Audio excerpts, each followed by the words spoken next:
Boa noite a todos e boa noite a todas. Que essa doce e serena paz de Jesus possa estar presente nos nossos corações, vibrando nas nossas mentes, para que dessa forma possamos amealhar os ensinamentos que a doutrina dos Espíritos nos traz. Nós somos apenas instrumento, nós somos apenas intermediários, aqueles que acreditam nesta doutrina e procuram espalhar, seja onde for convidado, para levar a palavra de Jesus, principalmente, e os ensinamentos do próprio Jesus, que a doutrina dos Espíritos, compilada por Allan Kardec, reforça em nós esses ensinamentos. Espírita há mais de 40 anos, não sou espírita pelo amor, pela dor, obsessões fortes me jogaram dentro da casa espírita. Eu não tinha outra opção a não ser suicídio ou internação. E graças a Deus, pelas bênçãos do Senhor e pela ajuda da espiritualidade, amigos apontaram o caminho da doutrina dos Espíritos, onde me encontro até hoje, porque se eu me desviar, pode ser que eu venha a recair, né? Como tudo na vida, né? Quem fez tem que pagar.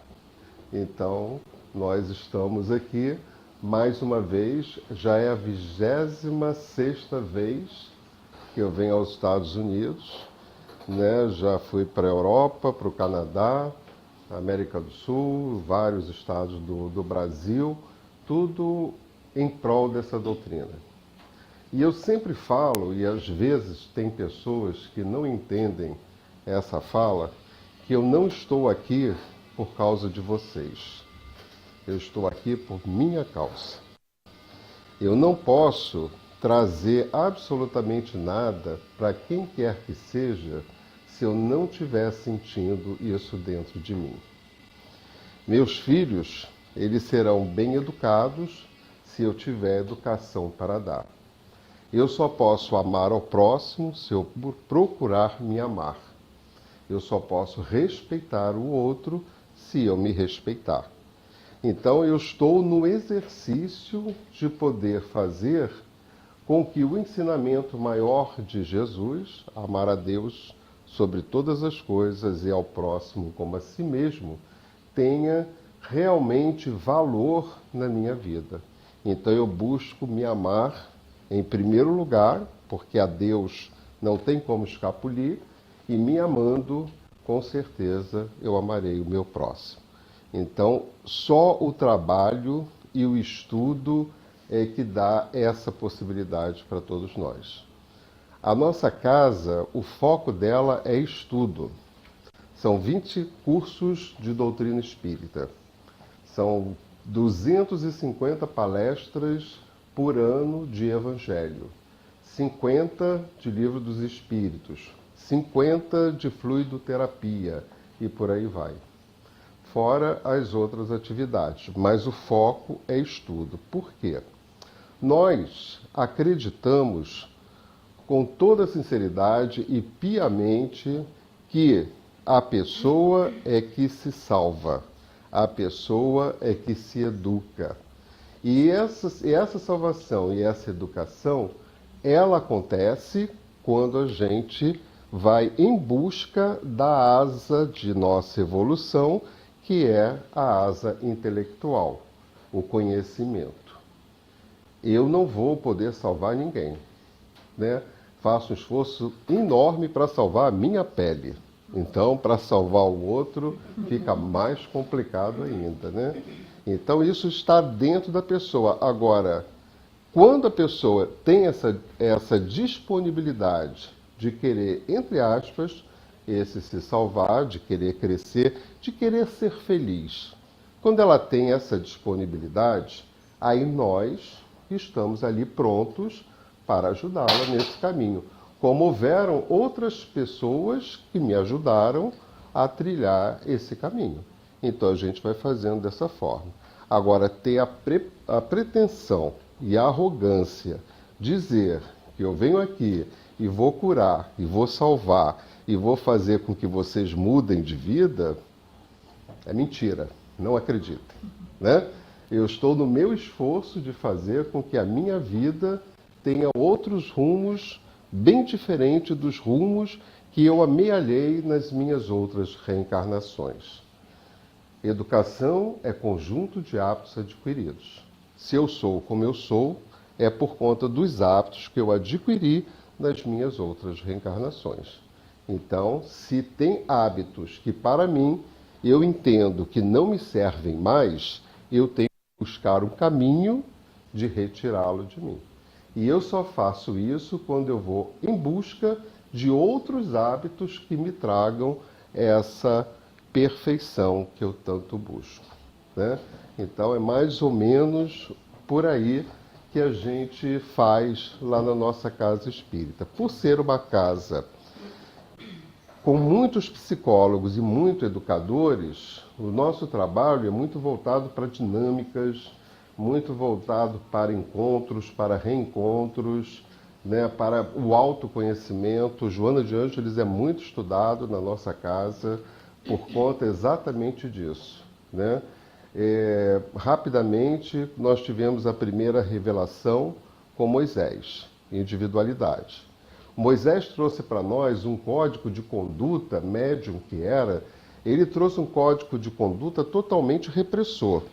Não faça isso, não faça aquilo, não isso, não aquilo outro. Por quê? Porque era necessário para cada um de nós naquela época, pela libertação dos hebreus, e a história todo mundo conhece.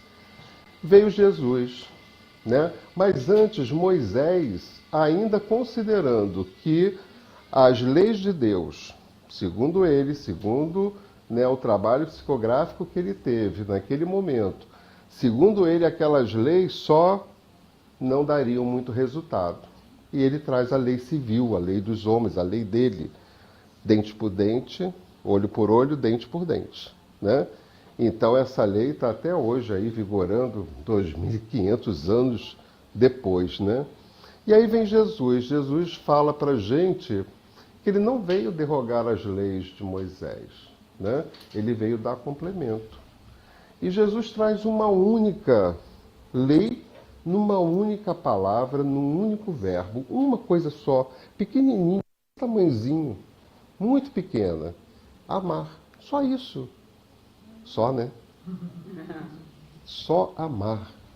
Aí Jesus deve ter pensado assim, eu acho que aquele povo lá, essa gente, não tem ainda condição de entender esse amor na sua completude. Aí ele nos dá 3 segmentos: amar a Deus, ao próximo e a si mesmo. A ordem, cada um faz da sua maneira, da maneira que achar melhor e mais fácil para fazer. Mas ele trouxe para que a gente exercitasse esse amor, que é a lei maior que a gente tem até hoje conhecimento, para que a gente pudesse exercitar. Aí o que acontece? Jesus, segunda revelação, e ele diz, olha, não dá para eu dizer tudo, ensinar tudo agora. Enviarei um Consolador. Nos chega a doutrina dos Espíritos. É doutrina kardecista? É doutrina de Kardec? Não. É doutrina espírita. Não é mais uma individualidade, é uma coletividade. Ou seja, Moisés, e antes de Moisés, Sócrates, Buda, Zoroastro e tantos outros que abriram caminhos para que esses viessem trazer essas revelações maiores, né? Esse coletivo de espírito, se utilizando de Kardec com a sua inteligência, que também foi preparado durante várias reencarnações para que pudesse compilar essa doutrina tão nova, tão recente. Provavelmente nós não tivemos 2 reencarnações durante esse período, de 1850 para cá, né? Kardec nos traz compilada essa doutrina que é dos espíritos. Nossa, porque nós também somos espíritos e estamos reencarnados. E aí, na sequência, a Terra começou a entrar mais aceleradamente nesse processo de regeneração, para sair de provas e expiações. Estamos tão cansados, né? Estamos tão fartos de toda essa miséria que está acontecendo à nossa volta, de toda essa violência, né? Chega Chico Xavier com Emmanuel, né? Com 400 livros psicografados, 10 mil textos de Emmanuel, o maior médium que o mundo já conheceu, dentro dessa terceira revelação anunciada pela doutrina dos espíritos. O que Kardec trouxe com Emmanuel e com todos esses outros espíritos que veio através dele nas suas psicografias? Nada mais, nada menos do que Jesus de novo, mais uma vez. Aí, o que acontece? A Terra está acelerando no processo, né? Vocês estão percebendo aí o que está acontecendo no planeta. Está uma aceleração impressionante. E aí chega Divaldo Franco com Joana de Ângeles. Kardec, 400 livros, Divaldo já 200. Já está diminuindo. Por quê? A mediunidade futura não é psicografia, não é psicofonia. É intuitiva. Todos nós teremos uma postura tal qual Haroldo Dutra está tendo agora, que não psicografa e não psicofona. Olha como é que a coisa vai acontecendo.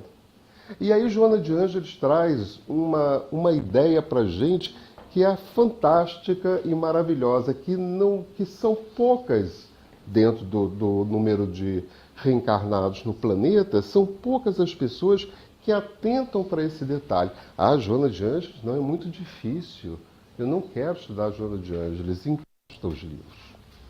Mas Joana traz, eu sempre falo para as pessoas, leia Joana de trás para frente, dos últimos para o primeiro. Não leia dos primeiros para os últimos, né? Os últimos são mais fáceis do que os primeiros. E aí Joana traz uma proposta para a gente de autoconhecimento. O que Joana está querendo dizer para a gente? Diz assim, olha, já foi Sócrates, já foi Buda, já foi Zoroastro, já foi Moisés, já foi Jesus, já foi Chico, já foi Emmanuel, já foi tanta gente. O que será que vocês guardam dentro de vocês? Isso eu dando uma de Joana, que ela não me ouça, né? O que vocês guardam dentro de vocês depois desse tempo todo de informações, de conhecimento? O que vocês guardam? O quanto de Jesus você guarda dentro de você? Já se questionaram com relação a isso? Isso se chama autoconhecimento. Por quê? Porque quanto mais eu me autoconhecer, menos eu vou sofrer. Porque ao invés de eu ficar me preocupando e me incomodando com a vida do outro, eu passo a me incomodar com a minha vida. Como a gente falou no começo, eu não vou salvar ninguém, eu posso me salvar. Mas salvar o outro eu não vou conseguir. Porque isso é de cada um, pertence a cada um. E o planeta que vem passando por essa transformação nunca, em tempo algum, precisou tanto que todos nós aprendêssemos a perdoar e aceitássemos o perdão. Quando nós aprendemos a perdoar e quando nós praticamos esse perdão, a gente tem saúde. Quando a gente não perdoa ou não aceita o perdão, nós temos a doença. É um peso, é um móvel, é um elefante que eu carrego por conta de mágoas e ressentimentos que eu guardo dentro de mim porque eu não perdoo, porque eu não aceito o perdão. E quando a gente conversa com as pessoas, ou no set psicológico, ou num atendimento fraterno dentro de uma casa espírita, e a pessoa repara, eu venho reparando nisso há anos. A pessoa chega, senta diante de você e fala, e fala, e fala, e fala tudo que é do outro. Da mãe, do pai, do João, da Maria, da empregada, de todo mundo. Aí eu espero calmamente, né? Quando ela começa a repetir a mesma frase, assim, peraí, só um minutinho. Você trouxe João, Maria, José, papagaio, periquito, empregada. Você não trouxe você. E você? Qual é o teu sentimento? Você quer trazer aqui o sentimento de pessoas que você não tem certeza que são esses sentimentos de fato. Esses sentimentos que você está trazendo aqui, dessas outras pessoas, pertencem a essas outras pessoas. Como é que você pode se apoderar do sentimento que é do outro? Tem pessoas que levantam e vão embora, porque ficam extremamente zangadas, né? Porque eu tenho que falar, acusar o pai, acusar a mãe, acusar pela infelicidade dela. Só que, gente, ninguém tem o poder da minha felicidade e ninguém tem o poder da minha infelicidade. Eu é que permito ser infeliz por causa dele ou por causa dela. Mas o poder da minha felicidade me pertence. Não abro mão. É meu. Senão eu não terei mérito, senão eu não terei condições de consertar aquilo que eu venho errando ao longo do tempo. Então é fundamental que a gente perdoe, né? E aí a gente vai entrar aqui no texto. Bom, vou apertar qualquer coisa aqui, tá? É aqui, né? Com cada ato de perdão, isso aí eu já mandei para eles, já traduziram. Né? Com cada ato de perdão, seja ele pequeno ou grande, avançamos em direção à completude.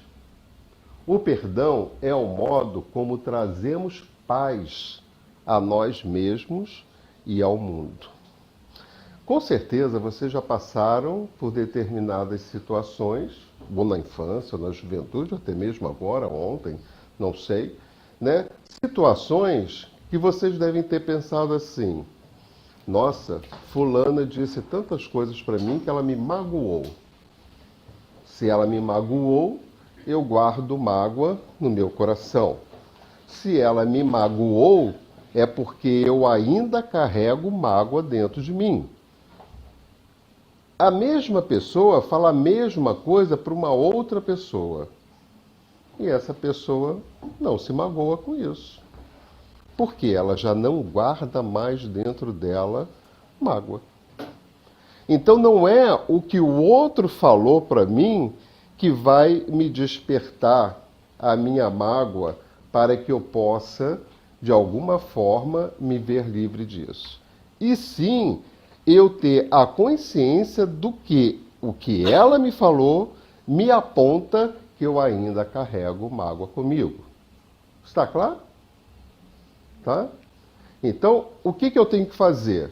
E o que a gente costuma fazer? Eu quero resolver a questão. Eu quero que ela me peça perdão. Eu quero que ela mude essa maneira de pensar de mim. Não é você não, só porque você só né? É só é a cobaia. Né? Então, eu pretendo que a pessoa tenha essa reação. Ou seja, eu não cuido do que eu sinto. Eu cuido do que eu tenho. O que eu tenho é ressentimento. É mágoa. O importante não é o fato. O importante não é o que ela fez comigo. O importante é o que eu sinto do que ela fez comigo. Isso é que é importante. Por quê? O que ela fez comigo acabou. Já fez, morreu. Agora o que eu sinto eu carrego. E posso carregar encarnações e reencarnações, reencarnações e reencarnações. Já esqueci esse fato, nem me lembro mais que ela falou isso. Mas a mágoa ainda está comigo. O ressentimento ainda está comigo. E com certeza essa mágoa e esse ressentimento, eles vão, em algum momento, ter que sair. Em algum momento. E às vezes sai porque a gente não trata de nós mesmos, das nossas mazelas, nós não tratamos delas, a gente quer tratar do outro, e eles podem sair de uma maneira que te jogue numa cama com uma depressão. Ele pode sair de uma maneira que você se atire do 9º andar num suicídio. Tudo isso por quê? Porque você se prendeu ao fato. Você está preso ao fato. E não ao que você sente. Começa a perceber isso. E começa a diluir, a tirar de você esses sentimentos que com certeza não servem para nada. Vocês já imaginaram Emmanuel com mágoa? Já imaginaram Joana de Ângelo ressentida? Isso não existe, né? Se você quer ser espírito perfeito, e não adianta querer ou não, porque você vai ser, se você quer ser, ao longo desse caminho, para ser espírito perfeito, mais feliz do que você já é, tira isso de você. Arranca isso de você. Ah, mas de que forma que eu faço isso?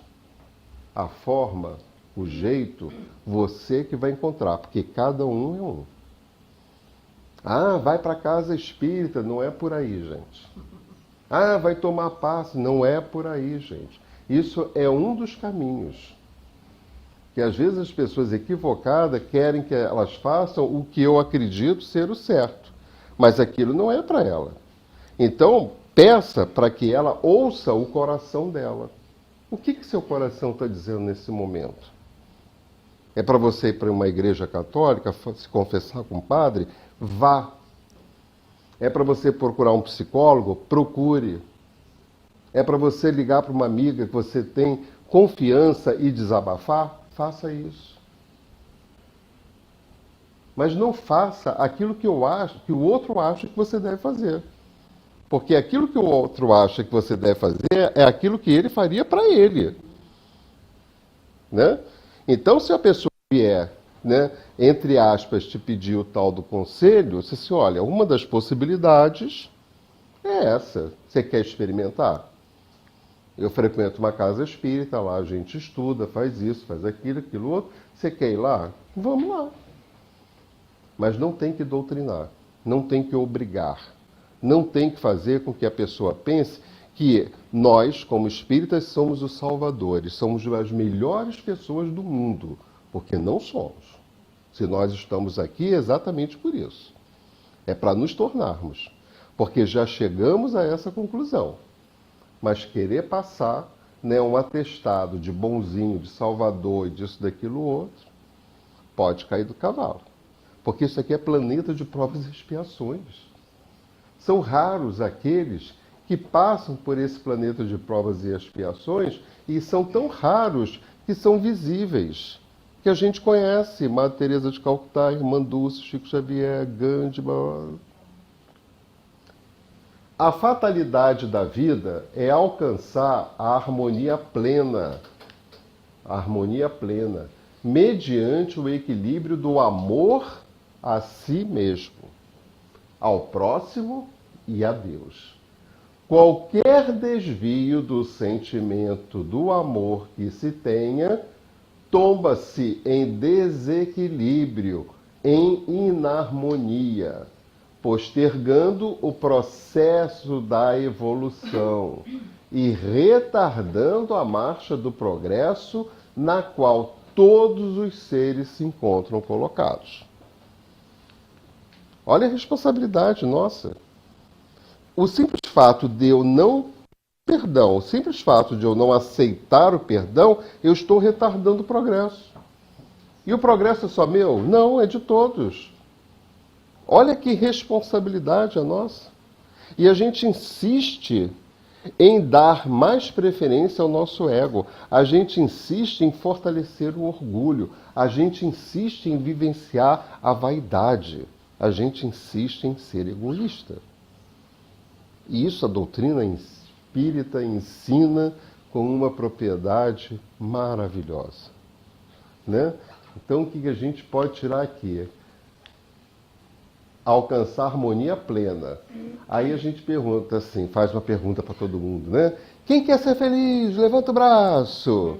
Aí todo mundo levanta, às vezes levanta os dois, quando não levanta as pernas também, né? Todo mundo quer ser feliz.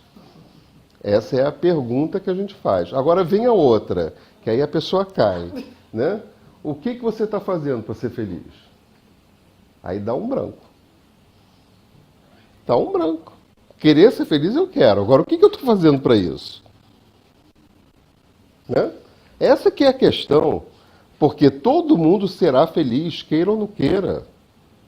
Agora, qual é o processo que eu estou envolvido para que essa felicidade aconteça? Essa que é a questão, né?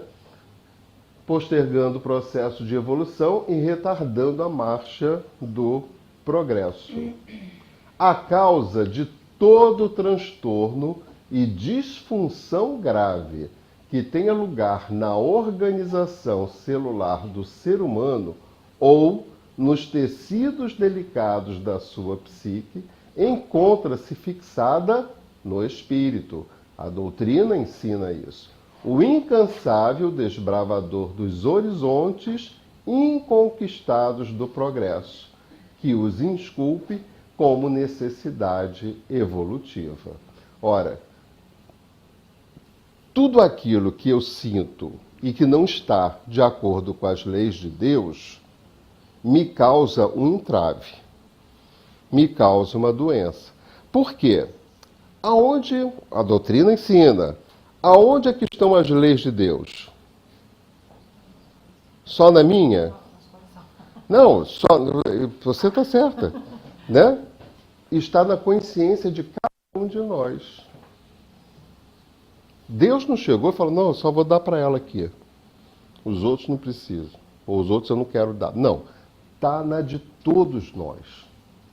Então, se eu não estou compatível com essas leis de Deus que estão na minha consciência, eu estou atravacando. Eu estou impedindo. Se eu estou guardando dentro de mim a raiva, a culpa, o ressentimento, a mágoa, todos esses sentimentos maravilhosos que a gente carrega com a gente, né? O que eu causo? Uma energia que não é lá das melhores. Essa energia na qual eu transito e que tomou conta do meu físico, porque é do espírito, toma conta do físico, vai atingir a quem? Aos filhos, ao marido, ao vizinho, na casa espírita, todo mundo. Planeta de prova e expiação. Se nós estamos aqui é porque nós estamos mergulhados nessa energia. Ah, foi o Bin Laden que fez. Não, foi aquele outro terrorista que fez. Não, foram todos nós. Todos nós somos expressões do ódio, do ressentimento que nós guardamos dentro de nós. Nós somos responsáveis por tudo isso que está acontecendo no planeta nesse momento. Todos nós. Quantos de nós faz orações? Ah, eu faço todo dia. Quantas vezes? A maioria faz oração todo dia? Né? A maioria. Duvido muito que se fizesse a gente não estava nessa condição. Né? A maioria procura fazer o bem do próximo? Se procurasse fazer o bem do próximo, a gente pode citar como exemplo o nosso amado país. Desculpe os outros, né? Lá o nosso Brasil. Que a gente vê a situação caótica que se encontra aquele país porque meia dúzia resolve ter mais dinheiro do que poderia gastar. Mas a questão do dinheiro que essas pessoas querem ter não tem nada a ver com o dinheiro. Tem a ver com o poder. Quanto mais dinheiro, mais poder. E quanto mais poder, mais acontece o que está acontecendo. E isso é uma bola de neve. É um crescente. E aí, o culpado é eles, né? O que a gente faz para interromper isso? Por isso que tem que se formar grupos assim. Hoje, a nossa opção foi vir para cá. Por quê? Para quê? Para que você veio para cá hoje? Por quê? Ah, porque eu vou toda terça. Ah, porque eu gosto de ficar lá dentro. Ah, porque eu vou ver meus amigos. No começo, quando eu vim aqui para os Estados Unidos, né, a primeira vez foi em Connecticut, numa casa espírita. Depois não estou criticando nem julgando, não. Graças a Deus isso mudou tudo, com várias outras pessoas que vieram para cá trazer, né, os ensinamentos da doutrina espírita e do movimento espírita. Então, as próprias.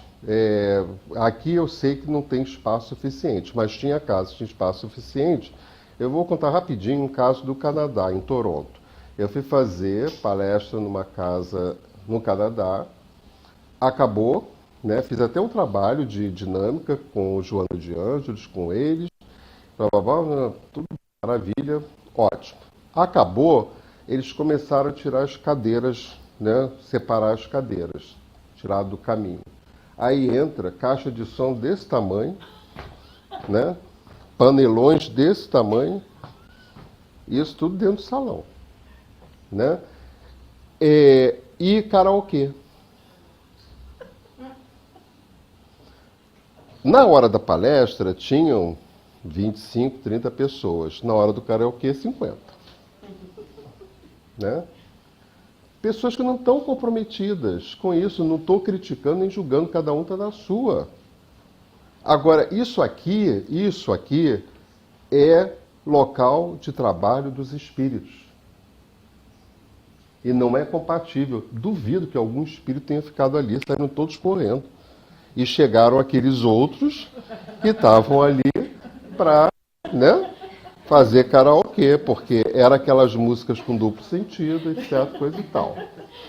E só para quebrar um pouco, né, o tema da nossa exposição, como se isso não bastasse, no dia seguinte eu teria que pegar um avião para New Jersey às 6 horas da manhã para fazer uma palestra.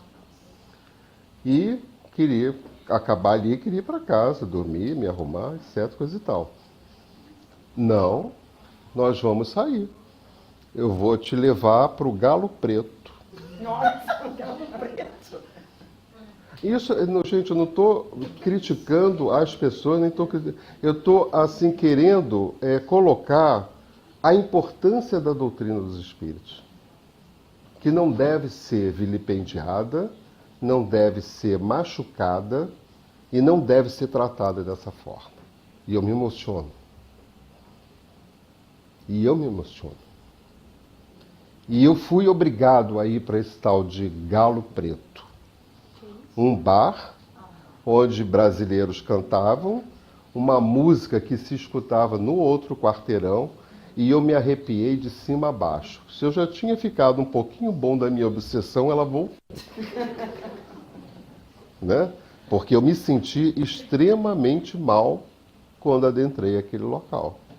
E eu pedindo para ir embora. Não, eu pego um táxi, nunca tinha ido a Toronto, foi a primeira vez, não sabia nem como eu andava ali, né? E para completar, uma mulher cismou de me dar bebida. Eu não consigo, não bebo, eu não gosto, desde jovem, nunca gostei, não é porque é época espírita, não. Eu nunca gostei de bebida, de álcool, nada com álcool, né? Não, toma, é gostoso, que depois eu vou te levar para minha casa. Esse é o nível. Esse é o nível. Por que eu estou falando isso? Pelo amor de Deus, respeitem essa doutrina. Nada contra ir para o Galo Preto, eu até vou. Mas não dentro dessa situação.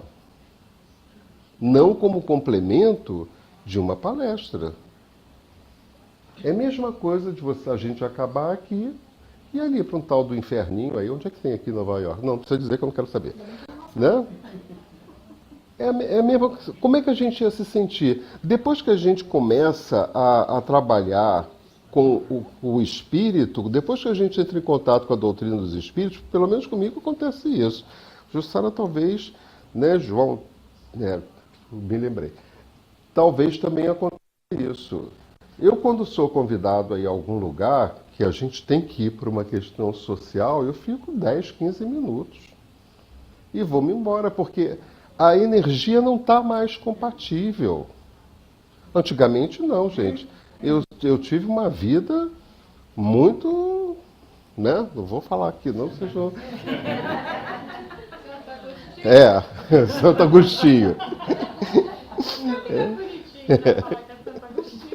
Rio de Janeiro. Lapa. Né? Lapa não, eu era amigo de Gal Costa, Ney Magrosso, de Ricardo Amaral, Gisele. Frequentava alta noite, entendeu? Nunca bebia, nunca, não gostava, entendeu? Mas eu chegava em casa, botava minha cabeça no travesseiro e as lágrimas vinham. Sabe por quê? Eu já não sabia nada de espiritismo, não tinha nada disso, não sabia casa espírita, nada. Por quê? Eu sentia um vazio muito grande. Hoje, quando eu chegar em casa, botar minha cabeça no travesseiro, talvez as lágrimas venham, mas é de alegria, de felicidade, porque eu vou me sentir repleto. Repleto, porque essa energia aqui faz isso pra gente. Aquela não. Mas tudo é válido na vida, tudo tem um porquê. Tudo tem um porquê. Né? A gente é que tem que optar. A mágoa normalmente se instala no reduto do amor próprio ferido e paulatinamente se desdobra em seguro processo enfermiço, que termina por vitimar o hospedeiro. Se você mantém essa mágoa dentro de você, você pode esperar um câncer ou qualquer outra coisa, porque vai vir. Porque se não for para o bem, vai para o mal. Se você não resolve na vertical, vai resolver na horizontal. Porque na horizontal você vai ter que ficar ali para poder pensar, para poder meditar e rever toda a sua postura. Eu não sei até que horas eu tenho. Meia-noite? Ah, tá ótimo. 7h30. 7h30 já foi, muito tempo. 8h30. Ah. Então já ia ter que regredir aqui, né? Muitas distonias orgânicas, muitas doenças, são o resultado do veneno da mágoa. Olha as palavras, gente. Veneno, que gerando altas cargas tóxicas sobre a maquinaria mental, produz desequilíbrio do mecanismo psíquico, com lamentáveis consequências no corpo todo. Aparelho circulatório, digestivo, nervoso e por aí vai. Isso porque a gente insiste em guardar essa mágoa dentro da gente. É uma coisa que a gente fica assim sem saber, sem entender por que a gente faz isso com a gente. Quem não sabe, como há algum tempo eu não sabia, era ignorante de ignorar essas coisas, a gente guarda.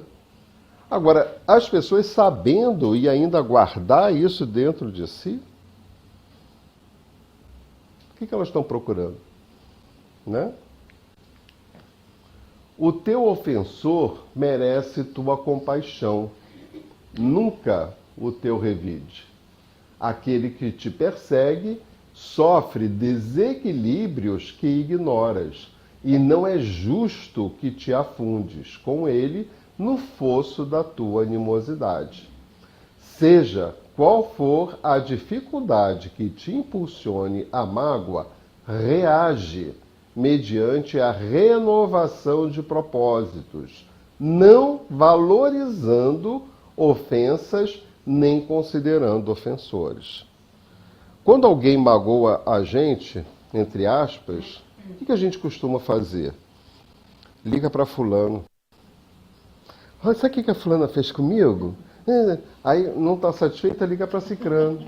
Sabe o que a fulana fez comigo? Você vai valorizando isso. E as pessoas vão contribuindo para essa valorização.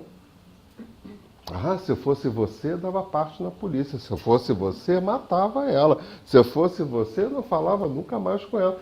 Está valorizando. Em você, quando você assustar, você está com algo dentro de você que você não consegue mais se livrar. Aí fica doente. Para poder aprender, né? Se ele te ofendeu, compaixão para com ele, né? A gente costuma pensar, a gente não pensava assim, a gente vem pensando à medida que a gente vem estudando e trabalhando, né? Cada vez falando e ouvindo para nós mesmos. Você está numa rua dirigindo o seu carro. Aí vem um lá, passa à sua frente. Qual é a sua reação? Você ou xinga o palavrão, Ou pior, você quer de qualquer jeito Fazer a mesma coisa. passar à frente dele. Mas olha só, você não acha errado o que ele fez? Então por que você quer fazer a mesma coisa? Não faz sentido. Não faz sentido. A gente não pensa assim, nossa, ele deve estar com um filho doente para levar no hospital. Ele deve estar com alguma dificuldade. Não. O orgulho, né? Imagina que vai na minha frente. A gente faz de tudo para poder fazer o que eu acho que é errado para fazer. E quando consegue fazer, ainda faz pose. Né? Aí quando você consegue e faz pose, qual é a energia do outro? Que manda para você. É isso que acontece no nosso dia a dia. E a gente vai, né? Se essa energia dele é tão poderosa que me atingiu, mas não me completou, ela vai ficar por aí. Aí, ela está enfraquecida espiritualmente. Puxa aquela energia. Está desequilibrada, não sabe nem por quê. Sabe nem por quê. Por conta da contribuição do desequilíbrio dos outros. O perdão beneficia aquele que perdoa, por propiciar-lhe paz espiritual, equilíbrio emocional e lucidez mental. O perdoado é alguém em débito. Se ele foi perdoado é porque tinha alguma coisa para pagar. O que perdoou é espírito em lucro. Se você perdoou, você está no lucro. Mas não é aquele perdão não, né, gente, que a gente faz, né? Ah, eu te perdoo, mas nunca mais quero te ver. Ah, eu te perdoo, mas olha, não passa na minha calçada. Isso não é perdão. Né? A cura real é uma operação profunda da transformação interior, autoconhecimento, que ocorre somente quando os fatores propiciadores da injunção danosa se modificam para melhor, dando lugar ao equilíbrio das suas variadas funções no campo da energia. Né? Se você quer ter essa cura real, né, trata da sua transformação interior. Não é do outro não, é a sua. Da sua transformação interior. Transformação leva todos nós a um momento de caos, a um momento de desequilíbrio. A Terra está em transformação. Olha o que ela está passando.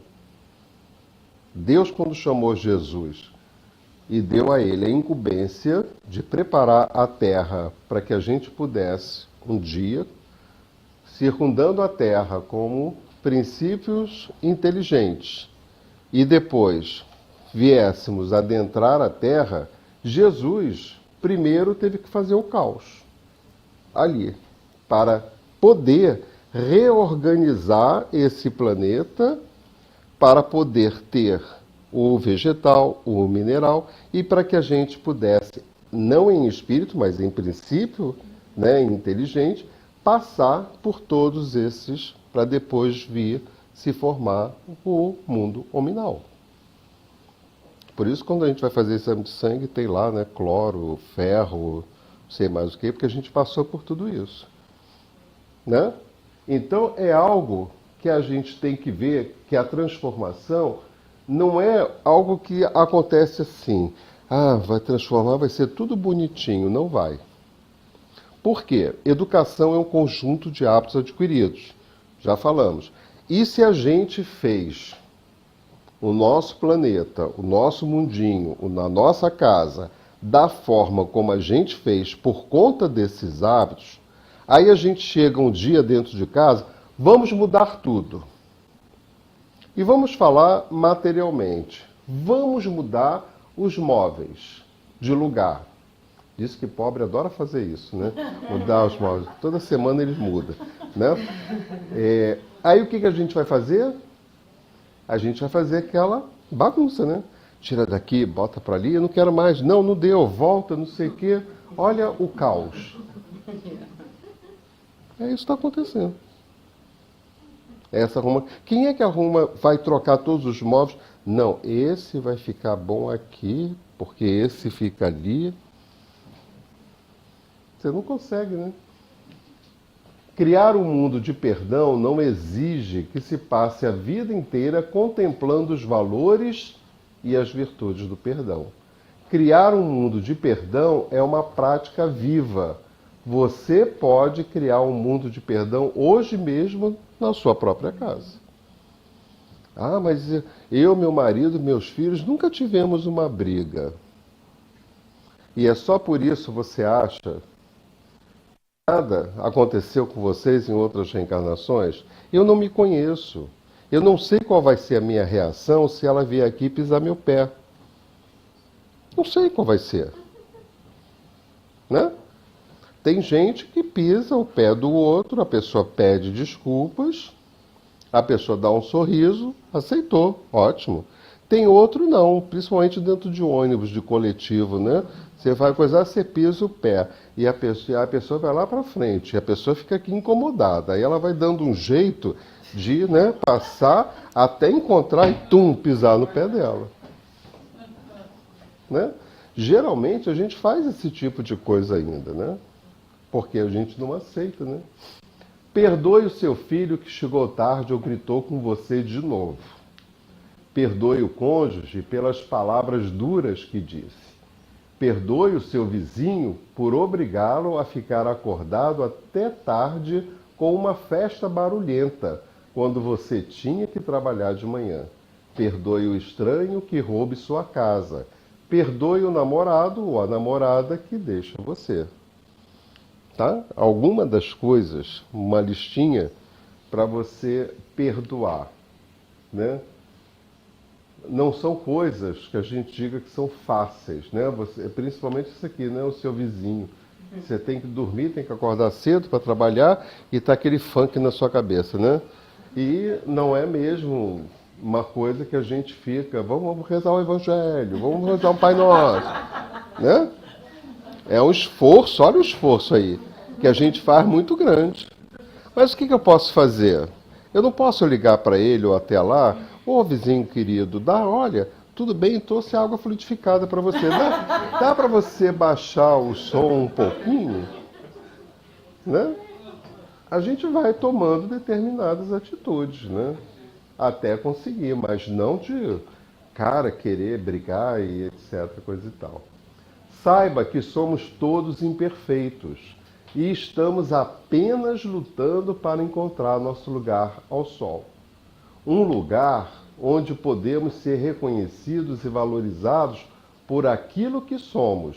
Se existe amor, existe perdão. Reconhecidos e valorizados pelo que somos e não pelo que queremos ser.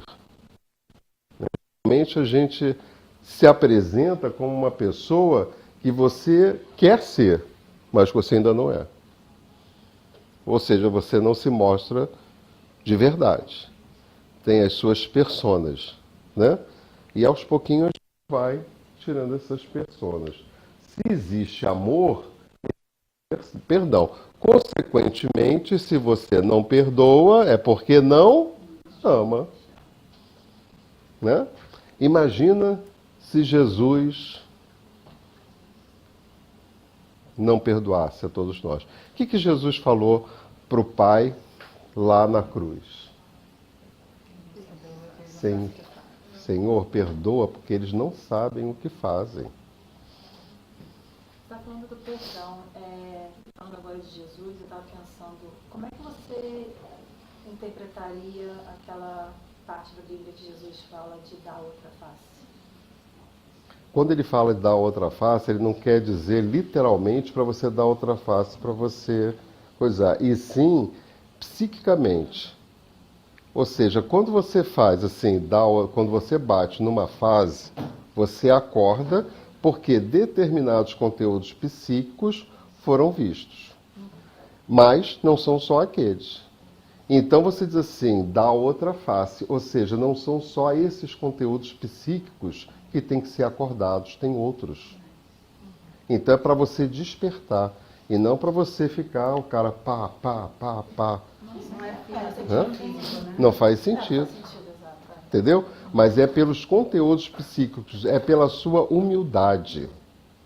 Então, é aquela questão de você realmente perdoar com o coração e talvez até dê uma outra oportunidade para aquela pessoa ainda fazer parte da sua vida. Sim, Ok. sim.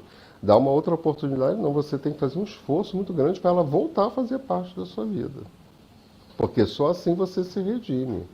Não adianta, enquanto a gente não estiver quites com todos e com tudo, vamos ficar, vai e volta, num planeta de provas e expiações. Se a Terra, em regeneração, a minha energia não for compatível com a energia de um planeta de regeneração, eu vou para outro planeta de prova e expiação, não venho para a Terra. Então eu tenho que começar a trabalhar. Por isso que a gente vai estudando, vai vendo as coisas, né? A doutrina dos espíritos como sendo a terceira e última revelação, eu entendo assim, não é que toda a Terra tenha que ser espírita, mas toda a Terra vai ter que acreditar na reencarnação, queira ou não queira. Porque é a única maneira de se explicar tudo aquilo pelo qual nós passamos. Todos, de uma maneira geral. E é, né, o princípio básico da doutrina dos espíritos, além de outros, pluralidade dos mundos, Deus, blá, blá, blá, blá, né? Mas a reencarnação é o que explica tudo isso que está acontecendo conosco. Porque eu não poderia explicar, né, uma pessoa que nasce cega, surda, muda, e você nasce perfeita, se não fosse pela reencarnação. Eu não poderia explicar por que aquele lá é sanguinário, mata, esfola, se não fosse pela reencarnação. Para tudo, por isso que o espírita ele tem assim uma cabeça mais aberta para determinadas coisas. Né? Você vai no velório de um espírita diferente de um velório de não espírita. A pessoa está lá querendo ir no caixão com a pessoa. Se você vê o espírita fazendo isso, não é o espírita. Né? Porque entende. Entende, entendeu? Ou procura entender. Não força uma barra. Então é algo que a gente vai ter, queiramos ou não, todos na Terra vão ter que entrar dentro desse conceito. Quando fala que é a terceira e última revelação, eu entendo assim, é como se você quisesse fazer uma faculdade de medicina. Você pode chegar agora aqui e dizer, amanhã eu sou médico? Não. O que você tem que fazer? Estudar, residência. Você estudar, fazer uma faculdade de medicina. Você se formou em medicina, né? Aí você se formou, é uma médica, entre aspas, medíocre, não não como se fosse uma coisa ruim, mas é uma médica de base. Sim, você quer ser uma médica melhor. O que você faz? Pós-graduação. Ah, você quer ser doutorado, mestrado, especialização, curso no exterior. Você não para nunca de estudar. Para que você possa vir para o planeta de regeneração, você tem que fazer isso com a doutrina espírita. Parar nunca de estudar. Até mesmo Divaldo, com toda a mediunidade dele, a gente sabe que Viana de Carvalho falou para ele, né? Que livro que eu tenho que estudar, que ler? Leia o Livro dos Espíritos. Todo mundo conhece essa história, né? Não, já li. O que você quer que eu leia? Leia o Livro dos Espíritos. Será que ele ficou sabendo que eu pulei o prefácio? Né? Aí, leia de novo o Livro dos Espíritos. Não, 3, 4 vezes. E agora? Agora estuda. Até o final dos seus dias na Terra, você tem que estudar o Livro dos Espíritos. Isso para Divaldo. Imagina para gente. Ah, não, eu já estudei esse livro. Agora eu vou estudar a física quântica da epífise, da não sei das quantas. Duvido que alguém domine o Livro dos Espíritos numa reencarnação. Duvido. E não é um só, são 5. São 5, só do Pentateuco.